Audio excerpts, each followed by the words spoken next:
Roast comments. Comment box లోకి వెళ్ళి ఒక మూవీ పేరు రాయండి. మీకు ఏ మూవీ ఐడియా వస్తే ఆ మూవీ పేరు రాయండి. ఆ మూవీ పేరు కంటే ముందు బాత్రూమ్ లో అని రాయండి. బాత్రూమ్ లో రాసి దాని పక్కన మూవీ పేరు రాయండి. ఒక మంచి ఫన్ వస్తుంది. బాత్రూమ్ లో దెబ్బ దెబ్బ, బాత్రూమ్ లో ఉప్పెన, బాత్రూమ్ లో నువ్వు వస్తానంటే నేను వద్దంటానా,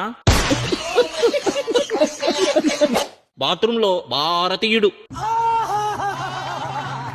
బాత్రూమ్ లో మన్మధుడు, బాత్రూమ్ లో ఇద్దరు అమ్మాయిలతో,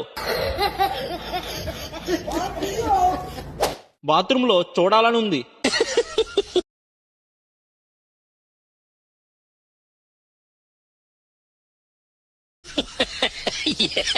బాత్రూమ్ లో బాడీ గార్డ్, బాత్రూమ్ లో పెళ్లి చూపులు. Telugu roast comments.